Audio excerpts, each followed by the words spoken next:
Namaskar and welcome to the online learning platform of Shri A.K. Doshi Mahila College, Jamnagar. I am Dhruvika Kanabar, presenting the lecture of Auditing and Corporate Governance. So, what we were discussing was Clause 49 Corporate Governance. આપણે કલમ 49 Corporate Governance ની વાત કરી રહ્યા હતા, જેમાં મેં તમને કલમ 49 શેના બાબતની છે અને કોના દ્વારા જ છે લાગુ પાડવામાં આવી છે એ વિશેની ચર્ચા કરી. So the point we were stopped was, આપણે ચર્ચાની જ્યાંથી અટકી હતી આપણી ચર્ચા ત્યાંથી જો રીસ્ટાર્ટ કરીએ તો one point we have discussed earlier, that is matters included in corporate governance. Corporate governance માં સમાવિષ્ટ થતી બાબતોનો એક પોઈન્ટ આપણે અગાઉ જે છે એ ચર્ચા એની કરેલી છે. તો એમાં જે છે એ મુખ્ય 3 બાબતો સમાવિષ્ટ થતી હતી, જેમાંથી પણ જે ફર્સ્ટ પોઈન્ટ છે સંચાલક મંડળની રચના, એમાં 3 કમિટીની વાત હતી જે આપણે અગાઉ ડિસ્કસ કરેલી છે. what are the 3 pillars of board of directors, what are the 3 committees, what is the responsibility of this committees, how the committees is being formed, એના વિશેની બધી ચર્ચા કરી. પછી સેકન્ડ વનમાં આપણે જે છે એ હિસાબોમાં શું રજૂઆત કરવી એની વાત કરી, અને થર્ડ પોઈન્ટમાં આપણે શેરહોલ્ડરના અધિકાર વિશે વાત કરી હતી. So before this discussion clause 49 પહેલાં પણ આપણે અગાઉ કોર્પોરેટ ગવર્નન્સમાં સમાવિષ્ટ થતી બાબતોની તો વાત કરી જ છે. So what is the difference here? અહીંયા પણ આપણે જે આજના સેશનમાં વાત કરવાના છીએ એ પણ ક્લોઝ 49 અનુસાર કોર્પોરેટ ગવર્નન્સની જરૂરી વિગત છે. તો જે આપણે અગાઉ વાત કરી એ જનરલ સેન્સમાં કોર્પોરેટ ગવર્નન્સમાં જે બાબતો સમાવિષ્ટ થવી જોઈએ એની વાત હતી. એન્ડ આ સેશનમાં જે આપણે વાત કરવાના છીએ એ specifically SEBI, securities and exchange board of ઇન્ડિયાનો જે લિસ્ટિંગ એગ્રીમેન્ટ છે એની જે ક્લોઝ 49 છે એ શું કહે છે, કોર્પોરેટ ગવર્નન્સની કઈ બાબત કોર્પોરેટ ગવર્નન્સ રિપોર્ટમાં કંપનીએ પોતાના એન્યુઅલ રિપોર્ટમાં ઇન્ક્લુડ કરવી જોઈએ એની વાત આપણે સ્પેસિફિકલી અહીંયા કરીએ છીએ. That is the difference between these both points. I hope this is clear.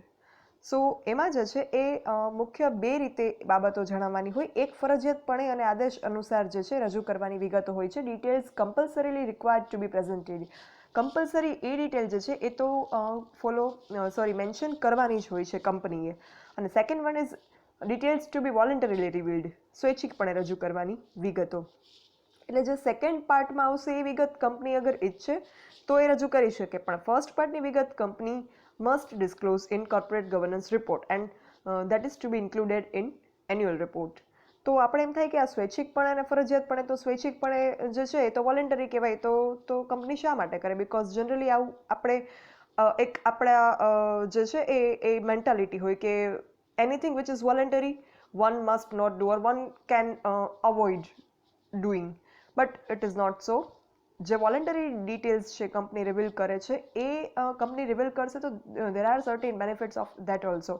જેમ કે કંપની જે છે એની છાપ બહારના પક્ષકારોમાં સારી પડશે, જેમ કે બેંક છે, સરકાર છે, ભાવિ શેરહોલ્ડર્સ છે, જાહેર જનતા છે. તો એનાથી કંપનીને જે છે એ ક્યાં બીજી રીતે ફાયદો થશે. સો ઇટ ઇઝ એડવાઇઝેબલ કે કંપની જે છે સ્વૈચ્છિક રીતે રજૂ કરવાની બાબત પણ જો બની શકે તો રજૂ કરે. સો એ જે છે કંપનીને લાંબા ગાળે ફાયદો અપાવે. ફાઇન. તો હવે જે છે એ આપણે 1 by 1 બંને પ્રકારની જે ડિટેલ્સ છે, ફરજિયાત અને સ્વૈચ્છિક, કમ્પલસરી એન્ડ વોલન્ટરી, એમાં શું આવે છે એની ચર્ચા કરીએ. બીજી એક વસ્તુ કે ફરજિયાતને કમ્પલસરી પણ કહેવામાં આવે છે અને મેન્ડેટરી પણ કહેવામાં આવે છે. એટલે હવે તમે ક્યાંય પણ વર્ડ વાંચો mandatory, this is mandatory to do so, it means કે this is compulsory to do so. So mandatory is another word for compulsory which means ફરજિયાત.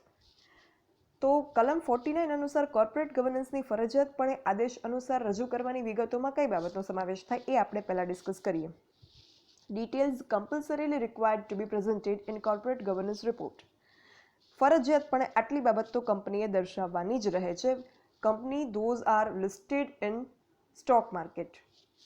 આ કંપની માટે આ વસ્તુ ફરજિયાત છે, not for all the companies.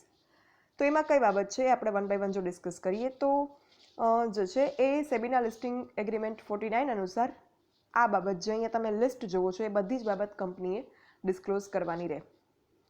First one, કંપનીની corporate ગવર્નન્સની philosophy of companies corporate governance. કંપનીએ પોતાનો ધંધાનો પ્રકાર, ઉદ્દેશોને લક્ષ્યમાં રાખી અને પોતાની સાથે સંકળાયેલા પક્ષકારોને કેવી રીતે સંતોષ આપશે એ અંગે પોતાની કોર્પોરેટ ગવર્નન્સની ફિલોસોફીની રજૂઆત જે છે એ અહીંયા કરવાની રહે છે. Corporate governance is four public concern directly or indirectly concern to the company. તો એના માટે કંપની જે છે એ શું કરશે, how company will try to satisfy those who are anyway concern with the company. તો એના વિશેની ડિટેલ અહીંયા જે છે એ કંપની રજૂ કરશે કોર્પોરેટ ગવર્નન્સની ફિલોસોફીમાં. એના પછી બોર્ડની રચના, creating of board or formulation of board. કંપનીનું બોર્ડ જે છે એ ઇષ્ટતમ સભ્યનું બનેલું હોવું જોઈએ, જેમાં 50% સભ્ય નોન એક્ઝિક્યુટિવ ડિરેક્ટર્સ હોવા જોઈએ. આ એક જે છે એ નિયમ છે ક્લોઝ 49નો. 50% સભ્ય નોન એક્ઝિક્યુટિવ ડિરેક્ટર્સ હોવા જોઈએ. નોન એક્ઝિક્યુટિવ ડિરેક્ટર શું છે, એક્ઝિક્યુટિવ શું છે, એના વિશેની ચર્ચા આપણે સ્ટ્રક્ચર ઓફ બોર્ડ જ્યારે ડિસ્કસ કરેલું હતું ત્યારે મેં કરેલી છે. ડિરેક્ટરોની માહિતીનું અલગ પત્રક પણ અહીંયા રજૂ કરવું જોઈએ કંપનીએ, કે જેનાથી કોઈ પણ પક્ષકાર જે આ રિપોર્ટમાં છે એને ખબર પડે કે કંપનીના ડિરેક્ટર્સ કોણ છે. એટલે એના વિશેની માહિતી મળે એટલા માટે બોર્ડની રચના અંતર્ગત આ બધી બાબત કંપનીએ ડિસ્ક્લોઝ કરવાની રહે. એના પછી ડિરેક્ટરોના મહેનતાણાનું પત્રક. કંપની જે છે એ તમામ પ્રકારના ડિરેક્ટરોને ચૂકવાતા મહેનતાણાની વિગત વ્યક્તિગત ધોરણે આપવાની રહે. ઇન્ડિવિજ્યુઅલી કેટલું રેમ્યુનરેશન કંપનીના ઈચ ડિરેક્ટર્સ મેળવે છે, that information should be included in corporate governance report. જેમાં ફિક્સ્ડ મહેનતાણું અને કંપનીના પરિણામ ઉપર આધારિત મહેનતાણું જે છે એ અલગ અલગ દર્શાવવાનું રહે. What is this fixed and fluctuating remuneration? આની ચર્ચા આપણે અગાઉ કરી છે. ઇફ યુ રિમેમ્બર, તમે જો લેક્ચર પ્રોપરલી આખો જોયો હશે તો આઈ હોપ કે તમને ધ્યાન હશે. પહેલાં એવું થતું જ્યારે આ કોર્પોરેટ ગવર્નન્સનો કન્સેપ્ટ ઇમર્જ થયો, બિકોઝ ઓફ વિચ રીઝન્સ, કે ઘણા બધા કૌભાંડો થયા, સ્કેન્ડલ્સ થયા, અને એ સ્કેન્ડલમાં એવું થયું કે કંપનીના જે સંચાલકો છે, ડિરેક્ટર્સ છે, એ સ્વચ્છંદી રીતે કંપનીનું સંચાલન કરવા લાગ્યા અને પોતાને ઈચ્છા પડે એટલું રેમ્યુનરેશન લેવા લાગ્યા. અને રિઝલ્ટન્ટલી જે છે કંપની ધીમે ધીમે ફડચામાં ગઈ અને કંપનીમાં જે કોઈ રોકાણ કર્યું હતું, કંપનીના શેર હોલ્ડર્સ હતા, એમની મૂડી જે છે એ ડૂબી ગઈ. અને જે સ્કેમ થયા એનું રિઝલ્ટ આવ્યું એ પછી એના ઉપર સ્ટડી કરવામાં આવ્યો કે why this is happening all over the world, not only in India. એ વિશે આપણે ચર્ચા ઓલરેડી કરી લીધી છે. અને એના રિઝલ્ટ સ્વરૂપે જે છે કોર્પોરેટ ગવર્નન્સનો કન્સેપ્ટ આવ્યો. તો કોર્પોરેટ ગવર્નન્સના કન્સેપ્ટમાં અબાઉટ રેમ્યુનરેશન ઓફ ડિરેક્ટર્સ એક વસ્તુ જે છે વચલો રસ્તો કાઢવામાં આવ્યો. હવે આપણે એવું રાખીએ કે ડિરેક્ટર્સને રેમ્યુનરેશન તો જ આપવું કે ઇફ કંપની પ્રોફિટ કરે. That is injustice on the part of directors. તો ડિરેક્ટર્સને અન્યાય થશે, બિકોઝ કંપની પ્રોફિટ કરે તો એમાં એવું નથી મતલબ કે કંપની પ્રોફિટ કરે કે ન કરે તો only directors are responsible.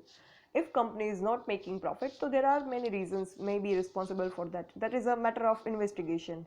Company નફો ના કરે તો એમાં એમ ના કહેવાય કે માત્ર ડિરેક્ટરે કંપનીનું સારું સંચાલન ન કર્યું એટલે કંપની જે છે નફો નથી કરતી. જેમ કે તમે ફેલ થાવ તો ટીચરે સારું નથી ભણાવ્યું તો that's why the student got failed. તો there is nothing like that. There are certain reasons. એ રીતે જે છે કંપનીના રિઝલ્ટમાં કંપનીના નફા થવાના ન થવા પાછળ પણ દેર are many reasons apart from directors ડિરેક્શન્સ. તો એ જો આપણે માત્ર નફાના આધારે એ લોકોને ડિરેક્ટર્સને મહેનતાણું મળે ન મળે ડિસિઝન લઈએ તો એમને અન્યાય થાય. અને અગર માત્ર ને માત્ર નફા ઉપરથી જો એમને આપીએ મહેનતાણું રેમ્યુનરેશન, તો પણ શું થાય, આપણે જ્યારે નફો વધુ બતાવવાની અને ઓછી દર્શાવવાની રીતો જોઈ હતી ચેપ્ટર ફર્સ્ટમાં, જ્યારે આપણે ઉદ્દેશોની વાત કરી રહ્યા હતા ઓડિટિંગના, તો એમાં એવું પણ થઈ શકે કે જો કંપનીને નફાના આધારે મળતું હોય રેમ્યુનરેશન તો ડિરેક્ટર્સ ખોટી રીતે વધારે નફો દર્શાવે એવું પણ બને. પછી આવું ન કરીએ, માની લો ચલો નફાના આધારે કંપનીને ડિરેક્ટર્સને જે છે એ રેમ્યુનરેશન નથી આપવું, બિકોઝ આપણે એ વસ્તુ જોઈ કે એ જે છે એ એમના અન્યાય નથી, એમના માટે અન્યાય થાય છે એમને. તો એ ન કરતાં બીજું શું થાય? બીજું એમ થઈ શકે કે કંપનીના ડિરેક્ટર્સનો સેલેરી ફિક્સ રાખવો કે આટલો સેલેરી એમને મળશે ઇરરેસ્પેક્ટિવ ઓફ પ્રોફિટ ગમે એટલો થાય. એમાં શું થશે? ડિરેક્ટર્સને મોટિવેશન નહીં મળે. તમે મેનેજમેન્ટમાં મોટિવેશન અભિપ્રેરણા વિશે ભણી ચૂક્યા છો. કોઈ પણ વ્યક્તિને કંઈક કામ કરવા માટે કંઈક મોટિવેશન જોઈએ, and salary is the motivation for any employ. તો અહીંયા ડિરેક્ટર જે છે એને ખબર જ છે કે અમને ફિક્સ્ડ રેમ્યુનરેશન જ મળશે, કંપની પ્રોફિટ 10 લાખ કરે કે 10 કરોડ કરે. તો in that case directors will not be motivated to make the company earn more profit. એવા સંજોગોમાં ડિરેક્ટર્સને પ્રેરણા નહીં મળે કે કંપનીને વધારે નફો કમાવવામાં પ્રયત્ન કરે, કંપની વધારે નફો કરે એવા પ્રયત્નો કરે, કંપનીને એ રીતે જે છે એ મેનેજ કરે, એ એમનું મોટિવેશન એ વસ્તુનું એમને મળશે નહીં. હવે નફાના આધારે રેમ્યુનરેશન આપો અને નફાના આધારે રેમ્યુનરેશન ન આપતા ફિક્સ રાખો, નફો ગમે એટલો હોય એટલું રેમ્યુનરેશન મળશે. In both the cases there are certain limitations. આ બંને પ્રકારના સંજોગમાં અમુક ફાયદા છે, અમુક ગેરફાયદા છે. સો નાવ વોટ, હવે શું કરવું? તો ઇન ધેટ કેસ એક વચલો રસ્તો કાઢવામાં આવ્યો. In midway it was decided that directors will get certain amount as fixed remuneration and some more amount depends on the result of the company. આ બંને જે મેથડ છે એના જે મર્યાદા છે એને નિવારવા માટે એક વચલો રસ્તો કાઢવામાં આવ્યો. એ વચલો રસ્તો એવો કે એમાં ડિરેક્ટર્સ જે છે એવું નક્કી કરવામાં આવ્યું કે એમને એક ફિક્સ્ડ સ્થિર મહેનતાણું તો મળશે જ definitely, whether company makes profit or not. Company નફો કરે કે ખોટ, એમને ફિક્સ્ડ મહેનતાણું મળશે જ, દેટ ઇઝ ફિક્સ. અને એ સિવાય ઇફ કંપની જે છે એ પ્રોફિટ કરે સર્ટેન અમાઉન્ટનો તો એને અલગથી એના ઉપર અમુક પર્સન્ટેજમાં એનું જે છે રેમ્યુનરેશન મળશે. તમે સેલ્સમેનશીપ એસએસપી ભણ્યા હશો ને, તો એમાં સેલ્સમેનશીપમાં આવેલું કે સેલ્સમેનને શું હોય કે ફિક્સ તો એમને સેલરી મળતો જ હોય, એ સિવાય જો વધારે યુનિટ્સ સેલ થાય તો એને વધારે સેલરી મળે. એનો મતલબ કે salesman will be motivated to sell more products. Same વસ્તુ અહીંયા થશે ડિરેક્ટર સાથે. તો ડિરેક્ટરના મહેનતાણાના પત્રકમાં જે છે એ ડિરેક્ટર્સને, ઈચ ડિરેક્ટરને, દરેક ડિરેક્ટરને કેટલું મહેનતાણું મળે છે દર્શાવવાનું રહે. એટલે જેથી કોઈ ડિરેક્ટર્સના રેમ્યુનરેશનમાં કંપની જે છે એ કોઈ ઉચ્ચાપત કે ગોલમાલ ફ્રોડ ન કરી શકે અને જાહેર જનતા છે એમને ખ્યાલ આવે કે ડિરેક્ટર્સને કેટલું મહેનતાણું મળે છે. અને આ જે મહેનતાણું મળતું હોય એમાં આ બંને fixed one and fluctuating one. Fix જે એમને મળે છે irrespective of amount of profit, અને જે એને કંપનીના કંપનીનું રિઝલ્ટ એટલે કે કંપનીનો પ્રોફિટ એના ઉપર ડિપેન્ડ રહે અને જે એમને રેમ્યુનરેશન મળે છે એ બંને અલગ અલગ દર્શાવવાનું રહે. જેનાથી જે છે એ વાંચનારને કોર્પોરેટ ગવર્નન્સ રિપોર્ટ ને એન્યુઅલ રિપોર્ટ વાંચનારને આઈડિયા આવે કે કઈ રીતે કંપનીના ડિરેક્ટર્સ રેમ્યુનરેશન મેળવે છે. So that is all about remuneration register of directors. પછીની બાબત છે કંપની સાથે સંકળાયેલા નોન એક્ઝિક્યુટિવ ડિરેક્ટર્સના સંબંધો અને અન્ય સાથેના વ્યવહારો. આની બાબત પણ જે છે એ કોર્પોરેટ ગવર્નન્સ રિપોર્ટમાં મેન્શન કરવાની હોય. એના દ્વારા શું જાણવા મળે? તો એના દ્વારા જે છે એ કંપનીના હિતને અસર થાય એમ હોય એવા સંબંધની બધી જ વિગત જે છે એ જાણવા મળશે. એટલે એમાં કંઈ જ જો એવા પગલાઓ લેવામાં આવ્યા હોય કે which may be harmful for the parties concern to the company, તો એના વિશેની જાણકારી મળશે. એના પછી ઓડિટ કમિટી પોતાના કાર્યો દ્વારા નાણાકીય સંચાલન સરળ બનાવી વ્યવહારોની યથાર્થતાની ખાતરી અહીંયા પૂરી પાડવી જોઈએ. બિકોઝ ઓડિટ અને ઓડિટ કમિટી એ બંનેનો જે છે એ બહુ જ ઇમ્પોર્ટન્ટ રોલ છે કંપનીના કામગીરીમાં. ઓડિટનો રોલ તો છે જ, પણ ઓડિટ કમિટીનો રોલ ઓડિટથી પણ ઉપરનો છે. સો ઓડિટ કમિટીના કાર્યોની પણ ઇન્ફોર્મેશન્સ અહીંયા ઇન્ક્લુડ કરવી જોઈએ અને ઓડિટ કમિટીએ જે છે એ વસ્તુ એન્શ્યોર કરવી જોઈએ કે whatever has been audited is true and fair. Audit કમિટીના ચેરમેન કંપનીની વાર્ષિક સામાન્ય સભામાં હાજર રહી શેરહોલ્ડરના કોઈપણ પ્રશ્નનો જવાબ આપવા માટે બંધાયેલા છે. Because shareholder are the real owners of the company, so they need to be answered if they have any queries regarding company or financial transactions of the company. તો ઓડિટ કમિટીના ચેરમેન જે છે આ વસ્તુ કરશે, શેરહોલ્ડરના પ્રશ્નોના જવાબ આપશે. they are audit committee chairman is bound to do so. Audit committee નાણાકીય વર્ષમાં દર 3 મહિને મળતી રહે અને હિસાબી નોંધોની પારદર્શિતા જે છે એનાથી આવશે. અને ટ્રાન્સપરન્સી ઓફ અકાઉન્ટ્સ જે છે અત્યારના સમયમાં બહુ જ જરૂરી છે. કોઈ પણ કંપનીએ જ્યારે શેર્સ બહાર પાડીને કેપિટલ અક્વાયર કરવી હોય, ઇન દેટ કેસ દરેક સમયે નોંધાયેલ વ્યવહારમાં હિસાબી ધોરણોની જોગવાઈઓનું પાલન કરવાનું રહે. પછી એ સિવાય કંપની કઈ રીતે પોતાનું રિસ્ક મેનેજમેન્ટ કરે છે, જોખમ સંચાલન કરે છે, that also should be mention here. કંપનીના જોખમની જાણકારી મેળવવી અને જોખમનું સંચાલન કેવી રીતે થાય છે એની સંપૂર્ણ વિગત કંપનીએ પૂરી પાડવી જોઈએ. નાણાકીય વર્ષ દરમિયાન મળેલ બોર્ડ મીટિંગ અને એના એજન્ડાની કાર્યવાહીની પણ નોંધ કંપનીએ જે છે આપવાની રહે. એજન્ડા એટલે શું? આઈ હોપ કે તમને યાદ હશે. કોઈ પણ મીટિંગ હોય એ મીટિંગમાં શું ડિસ્કસ કરવાનું છે એના અંગેનો જે એક પ્લાન તૈયાર થાય, દેટ ઇઝ એજન્ડા. કે આ વસ્તુ અહીંયા ડિસ્કસ કરવાની છે. આપણે કહીએ ને કે આજનો એજન્ડા શું છે, તો આપણે આટલા પોઈન્ટ્સ ડિસ્કસ કરશું.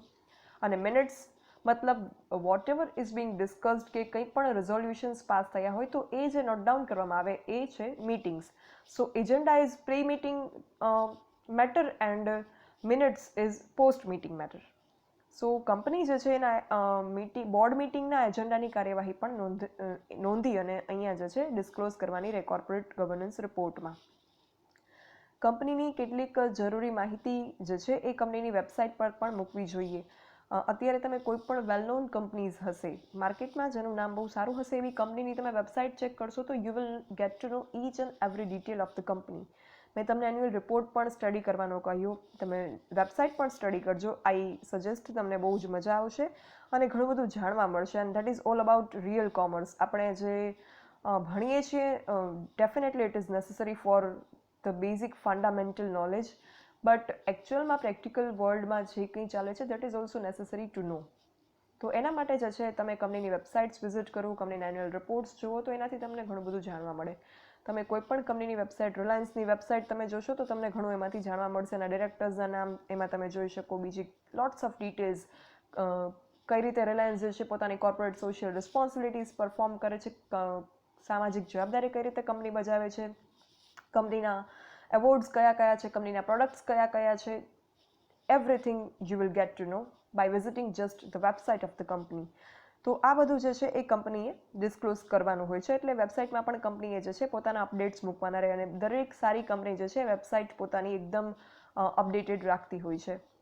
કંપનીએ પોતાના શેરહોલ્ડરના પ્રશ્નોના નિરાકરણ માટે ઇન્વેસ્ટર ગ્રીવિયન્સ સેલ પણ બનાવવું જોઈએ. ઇન્વેસ્ટર ગ્રીવિયન્સ સેલ એટલે શું? ઇન્વેસ્ટર્સ એટલે રોકાણકારો. ગ્રીવિયન્સીસ મતલબ કે ફરિયાદો, કમ્પ્લેન્ટ્સને વધારે ફોર્મલ કાયદાકીય ભાષામાં કહેવાય ગ્રીવન્સીસ. તો ગ્રીવન્સીસ એટલે કમ્પ્લેન્ટ અને ઇન્વેસ્ટર્સ એટલે રોકાણકાર. રોકાણકારને કંઈ કમ્પ્લેન્ટ હોય, કોઈ ફરિયાદ હોય તો એના માટે એક સેલની રચના કરવામાં આવે, એટલે એક કમિટી હોય કે એ જે છે એ રોકાણકારોની દરેક કમ્પ્લેન્ટનું સોલ્વ કરવાનું કામકાજ કરતી હોય. તો that is also a company should establish. એનાથી શું થશે કે શેરહોલ્ડરના માઇન્ડમાં જે છે કંપનીની એક સારી ઇમેજ ક્રિએટ થશે કે yes our complaints are being heard by the company. તો એનાથી જે છે શેરહોલ્ડર, જે પ્રેઝન્ટ શેરહોલ્ડર છે એ લોકો પણ સેટિસ્ફાઈડ રહેશે અને જે પ્રોસ્પેક્ટિવ શેરહોલ્ડર્સ છે, સંભવિત શેર ધારકો છે કે જે લોકો વિચાર કરી રહ્યા છે about investing in the company, એ લોકો પણ જે છે એ મોટિવેટ થશે કે yes this company is working very well for the shareholders. આ જે ઇન્વેસ્ટર્સ ગ્રીવન્સીસ સેલ હશે એમાં શેરહોલ્ડરના પ્રશ્નોના નિરાકરણ માટેની વ્યવસ્થા ગોઠવવામાં આવેલી હોય છે, એની ખાતરી કરવાની હોય છે. સીજી રિપોર્ટમાં આ વસ્તુ મેન્શન કરવી જોઈએ. કંપનીએ પોતાના વાર્ષિક અહેવાલમાં કોર્પોરેટ ગવર્નન્સની પણ જે છે એ અલગથી વિગત રજૂ કરવાની રહેતી હોય છે. So this was all about a company should compulsorily present in the corporate governance report as per clause 49 SEBI. આ જે છે એ કંપનીએ ફરજિયાતપણે જે બાબતો રજૂ કરવાની હોય છે સેબીની કલમ 49 અનુસાર પોતાના કોર્પોરેટ ગવર્નન્સ રિપોર્ટમાં, એના વિશેનું ડિસ્કશન હતું. નેક્સ્ટ આપણે કંપનીએ જે વોલન્ટરીલી સ્વૈચ્છિકપણે બાબતો કઈ રજૂ કરવાની હોય છે એની ચર્ચા આપણે આગળ ઉપર કરીશું. Thank you. If you have any doubts or queries you can write me on this mail dbk.dhruvika@gmail.com. Thank you.